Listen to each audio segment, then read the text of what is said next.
السلام علیکم ورحمۃ اللہ وبرکاتہ نحمد ونصلی علی رسولہ الکریم اما بعد رب اشرح لی صدری ویسر لی امری واحلل عقدۃ من لسانی یفقہوا قولی۔ سورہ بقرہ کی آیت نمبر 61 کا ذکر آپ لوگوں کے ساتھ کیا جائے گا۔ اعوذ باللہ من الشیطان الرجیم، بسم اللہ الرحمن الرحیم۔ وَإِذْ اور جب تم نے کہا، یا موسیٰ اے موسیٰ، لن ہرگز نہیں، نصبر ہم صبر کریں گے، علی طعام واحد ایک کھانے پر۔ یہ وہی اسی جنگل کا واقعہ ہے وادی سینا کا کہ جب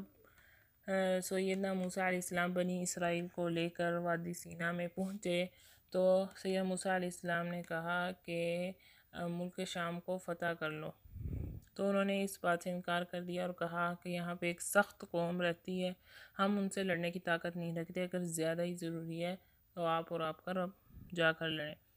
تو اس پر پھر اللہ تعالیٰ نے ان کے لیے 40 سال تک کے لیے شام کی فتح مؤخر کر دی۔ پھر ان کے کھانے پینے کا مسئلہ بنا تو اللہ تعالیٰ نے کھانے کے لیے من و سلوہ نازل فرمایا اور پینے کے لیے چشمے سے پانی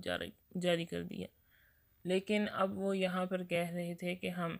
ایک کھانے پر صبر نہیں کر سکتے، لہٰذا آپ اپنے رب سے کیا دعا کریں، وَادْعُ لَنَا، پس آپ دعا کیجئے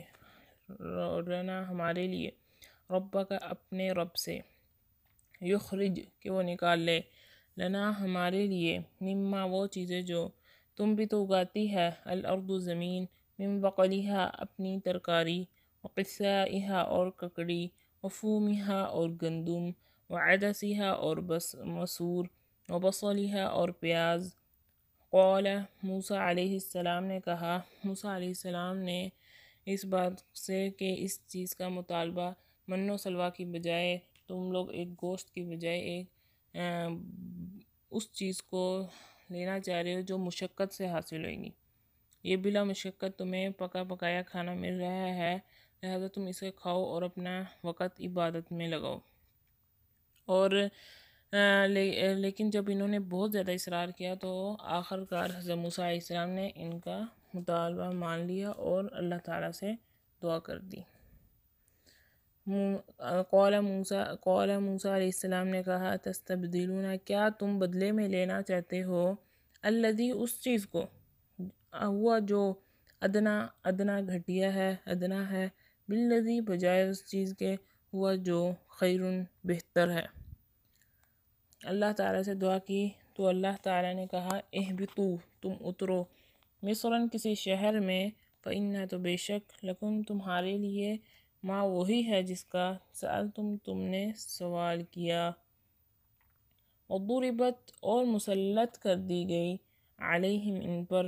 ذلت ذلت، والمسکنۃ اور محتاجی، وباءوا اور وہ پھرے، بغضب غضب کے ساتھ، من اللہ اللہ کی طرف سے، ذالک یہ، بأنہم اس لیے ہوا کہ بے شک، کانو تھے وہ، یکفرون کفر کرتے، بآیات اللہ اللہ کی آیتوں کے ساتھ، ویقتلون اور وہ قتل کرتے تھے، النبیین نبیوں کو، بغیر بغیر حق کے، ذالک یہ، بما اس سبب سے کہ عصوا انہوں نے نافرمانی کی، وکانو اور تھے وہ، یعتدون حد سے تجاوز کرنے والے، حد سے بڑھنے والے۔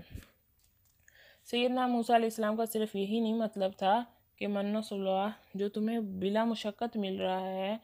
وہ با مشقت جو تمہیں مشقت سے مل رہا ہے، یعنی تکلیف سے مل رہا ہے، گندم ساگ وغیرہ سے بہتر ہے، بلکہ یہ بھی تھا کہ جنگل کی آزادانہ فضا تم سے بزدلی دور کرنے، شجاعت پیدا کرنے اور جہاد کے لیے تیار کرنے اور فارغ رہ کر اللہ کی عبادت کرنے کے لحاظ سے شہر کی مصروف اور آرام پرستانہ زندگی سے بہتر ہے، اور تم اپنے لیے ایک بہتر چیز کی بجائے گھٹیا بات کا مطالبہ کر رہے۔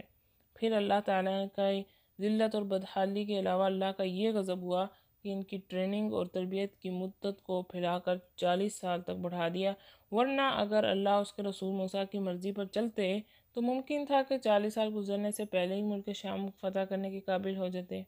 مگر ان لوگوں کی عادت ہی یہ بن گئی تھی، جو بات اپنی مرضی کے خلاف دیکھتے تو فوراً نافرمانیوں پر اتر آتے، حتیٰ کہ بعض انبیاء تک کو قتل کرتے رہے، اور اللہ کے غضب، ذلت اور مسکنت کی دوسری صورت یہ ہے کہ یہودی قوم کئی بار دوسری قوموں سے پٹ چکی ہے، مالدار ہونے کے باوجود آج بھی سخت افرادی قلت سے دوچار ہے، اور ایک چھوٹے سے خطے میں ان کی حکومت قائم ہوئی ہے تو وہ دوسری قوموں کے سہارے پر اپنے وجود کو برقرار رکھے ہوئے ہیں۔ اخلاقی